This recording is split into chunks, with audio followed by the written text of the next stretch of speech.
nalaman ko through a text message from a fellow De Venecia colleague. Mm. At syempre, at first talagang ang feeling ko para kaming nawalan ng isang tatay. Alright. Kasi para na namin siyang tatay.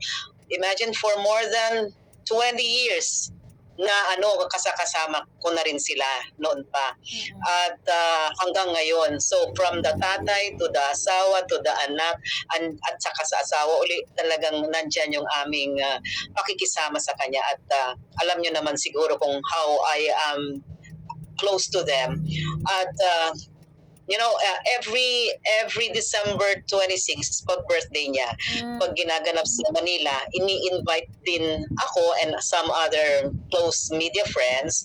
At nakikiselebrate kami sa kanya. And the last one, the latest, okay, na in-invite kami was last December lang. So, ito lang, recently lang, and that was, ayun nga, sabi nga namin, syempre we see na hindi na rin siya katulad ng dati, na so vibrant, so energetic, pero syempre gusto namin na at least nandyan kami lagi para sa kanya. So maski na pag mga ganong panahon ay peak month ng traffic sa Metro Manila, pero still we always found a way na makasama siya. Tsaka kasi talagang idol ko yan. Noon pa man, hindi pa ako kasama sa tropa nila.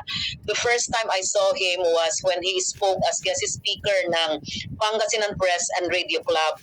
At doon for the first time in my life, I was still a neophyte reporter then. Talagang na-amazed ako. I was in complete awe. Oh my God, sabi ko, ang galing-galing niya mag-speech. Wala siyang binabasa. It all came from his heart na talagang so articulate. Ngayon lang ako nakakita ng ganitong politiko kako na ang galing-galing niya talagang mag-speech. And no wonder kilala siya not only sa Pangasinan, sa Pilipinas, but even abroad. Kasi di ba, if you notice, yung mga international stints niya sa abroad, nandyan siyang guest speaker lagi, nagsasalita, peace advocate. Alam natin na peacemaker siya. Ayaw niya ng away-away. Kaya nga meron siyang Rainbow Coalition. Pero that's from the official side, yung function niya as a speaker. And also, I was grateful na nung nagkaroon ng De Venecia Museum sa House of Representatives sa Congress, na-invite din kami doon. Nakita namin how he was, recognized talaga for his contributions sa bansa natin. Meron siyang sariling museum doon. Nandoon yung mga pangyayari. Napakaganda yung mga ginawa niya, mga papel niya sa Pilipinas, kung ano yung mga importanteng batas na kanyang ginawa, at saka yung mga peacemaking efforts niya. So talagang nakapreserve doon. Very timely naman na before he passed on, na ipatayo pa yon at nandun pa siyang kasama sa inauguration ng building na yon. So, syempre, tuwan-tuwa tayo na isang kababayan natin from Pangasinan, napaka-simpleng tao. Gusto niya mga simpleng pagkain. Pagkakain kami, iihaw pa kami, magba-barbecue kami doon sa Pinlock. Siya pa yung mag-iihaw noon when he was still very strong. At saka during the time na speaker siya, siyempre nakita namin ang dami-daming tao lagi sa kanilang bahay. Imagine 5-time Speaker of the House. Siya lang sa buong Pilipinas ang may ganong record. So talagang the who's who, mga VIPs in the Philippines, mga rich and famous, talagang pumupunta sa kanya. At hindi naman kami nakakalimutan ng mga kasama niya na, siyempre nandyan naman tayo sa below. Pero at hindi siya nagbabago, maski na 5-time speaker siya, alam na alam pa rin niya yung mga maliliit na tao na kasama niya throughout his journey. Hindi siya nakakalimot. Kaya yun ang talagang malaking bagay na ina-appreciate ko sa kanya, na ito ay isang simpleng tao, magkakamay pa yan. Hindi niya nakakalimutan yung barrio boy niya. Magkakamay siya, sarap na sarap siyang kumain.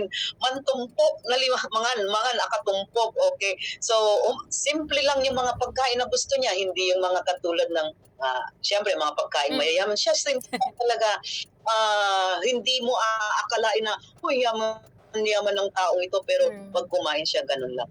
So, ang galing. Hangang-hanga ako sa kanya, pero with a heavy heart, syempre, I really mourn the loss of Jade, na sabi ko nga sa'yo, idol na idol ko, parang tatay ko na rin siya. Yes. Kasi I saw my father in him na sabi ko, oh, yung father ko na ganito, parang slowly makikita mo yung medyo bumabagal na yung paglakad, ganyan-ganyan. Parang pag nakikita ko siya, naiyak ako, naalala ko yung father ko noon, kako. Pero yun na nga, time will come, lahat naman tayo, syempre, pupuntahan, whether we like it or not. But the thing is, masaya naman tayo na maski pa paano, hindi naman siya naghirap. So, he joined our creator. At siguro ang hiling ko lang, bilang isang kasama niya, yung prayer natin para sa personally, there was a time na kinonvince niya ako pumunta ng Beijing, China, mag-attend ng isang international conference. Sabi ko, ano naman gagawin ko dyan? Saka parang hindi yata ako bagay dyan. Sabi niya, no, pumunta ka. Sinasabihan kita, akong bahala sa'yo. Ganun.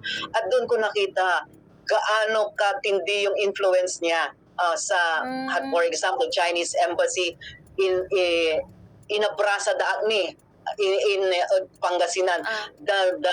Yung sa Chinese embassy, talagang winelcome ako doon sa bahay ng ambassador nila. Kasi nga, referral ako ni JDB. So, pumunta pa ako doon sa bahay nila. So, nung pagdating ko naman doon, talagang bigatin yung mga kasama ko. Parang nanlilit ako, pero yung lagi niya sinasabi sa akin, believe in yourself. Huwag mong maliitin yung kakayahan mo.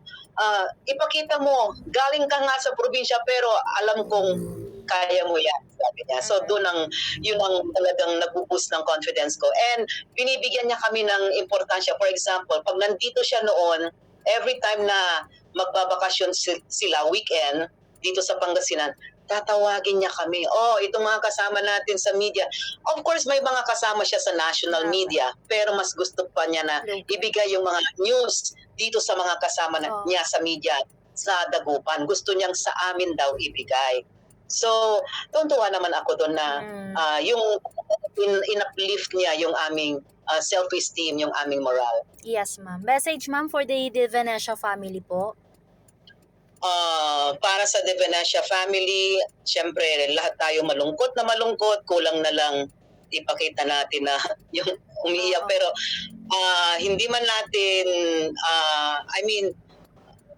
sobrang lungkot natin, alam natin na darating itong pagkakataong ito, at pasalamat na rin tayo na for the past 89 years, God has given us someone so special like JDV, a great man.